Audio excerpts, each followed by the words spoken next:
Hello and welcome to this new episode of the Eigen Values podcast. This is an audio version of the Eigen Values Substack that can be found at davidturver.substack.com. This week we cover the widening gap between the cost of renewables set out in the government's generation cost report with the prices they are offering in the renewables auctions. When plotted on a chart, these widening gaps resemble the jaws of a crocodile. If you enjoy this podcast, please like, share and subscribe to receive more content. The new Labour government has set itself 5 missions to rebuild Britain. Mission number 2 is to make Britain a clean energy superpower, to cut bills, create jobs and deliver security with cheaper zero carbon electricity by 2030, accelerating to net zero.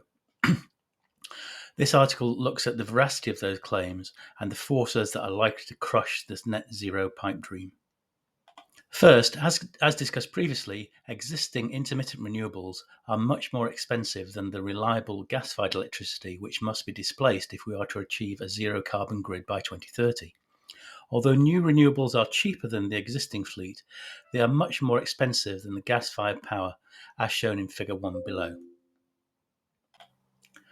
All the technologies that are being pushed by the government for GB Energy and the debt-funded National Wealth Fund have increased in price since last year, and the basic cost of the contracts for difference, CFDs, are more expensive than the £66 per megawatt hour average market price for the first 4 months of this financial year. The average market price is set largely by gas and includes carbon taxes. In addition, we should add extra costs to renewables, such as the £2.5 billion in grid balancing costs we paid last year and £1 billion for the capacity market, which would not be needed on such a scale if we did not have so much renewable capacity on the grid. Finally, National Grid ESO has announced £54 billion of spending on the electricity network infrastructure up to 2030 and a further £58 billion in the 2030 to 2035 period, a total of £112 billion. This is over £10 billion per year for more than a decade to get remote intermittent renewables to the grid. As we have seen, Labour's claim that they're going to cut bills and deliver cheaper, cleaner, zero-carbon electricity by 2030 looks to be on very shaky ground. So we need to understand where this claim comes from. Many of the reports of cheaper renewables originate from the government's own 2023 generation cost report, which made some extraordinary claims that are proving to be untrue. When two lines diverge on a chart, they are often referred to as crocodile jaws. As we shall see below, the crocodile jaws, made by comparing the reality of contract awards and offers in the allocation round auctions to the government predictions in their generation cost report, are getting wider.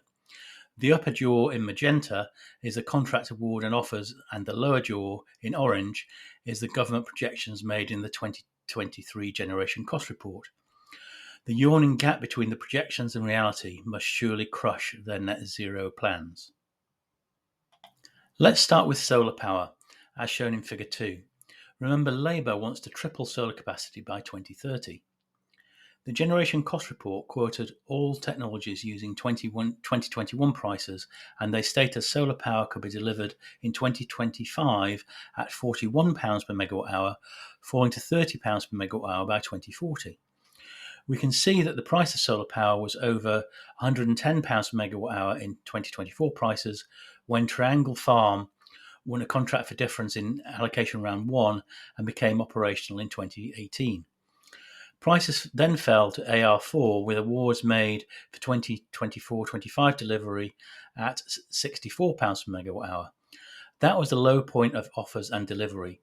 AR5 awarded contracts for 2026-27 delivery at £66 per megawatt hour, and AR6 is offering new contracts for 27-28 delivery at £85 per megawatt hour, more than double the government projections for 2025 and 2030. These recent offers are above current market prices, and even without factoring in the extra costs that should be attributed to renewables, there's no way that tripling solar power by 2030 will cut bills. Moving on to onshore wind, as shown in Figure 3, remember Labour wants to double onshore wind capacity by 2030. The generation cost report stated onshore wind power could be delivered in 2025 at £44 per megawatt hour, falling slightly to £41 per megawatt hour by 2040. Moorhouse Onshore Wind Farm was awarded a contract in AR1 and became operational in 2018 at a current price of over £110 per megawatt hour. Prices then fell, with awards made for 24-25 delivery in AR4 at £59 per megawatt hour, and that was the low point of offers and delivery.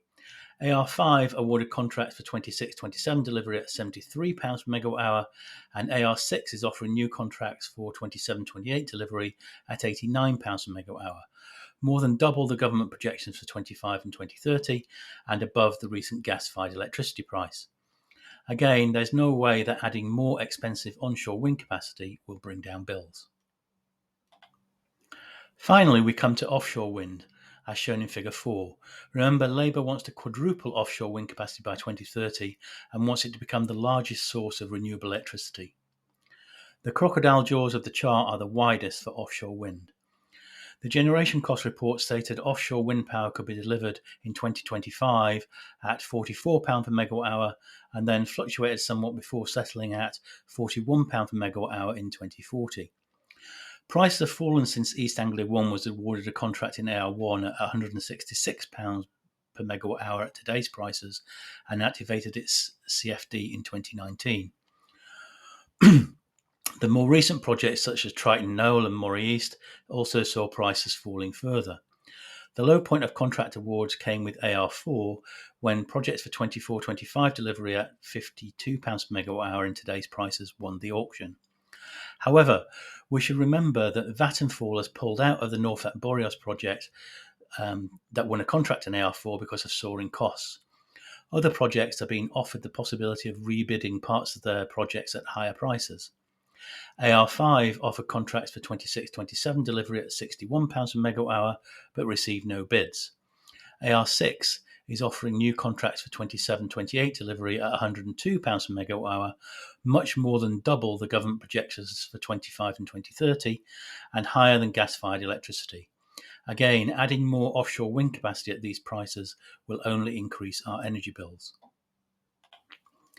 In conclusion, it's clear the government peddled dangerous disinformation in its Gen Cost report from 2023.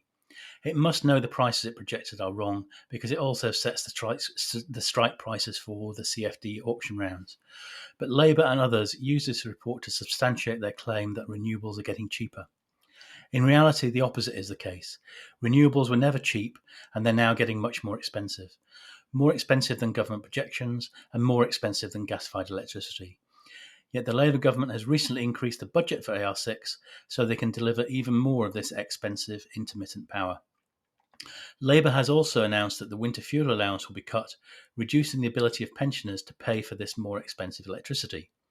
Their self-declared mission is to cut bills, create jobs, and deliver security with cheaper, zero-carbon electricity by 2030. This claim is in tatters. We can only hope that the jaws of the reality crocodile close soon to avoid further damage, and that the government withdraws its dangerous generation cost report from 2023. I hope you enjoyed this article. If so, please share it with your family, friends and colleagues, and sign up to receive more content at davidturver.substack.com.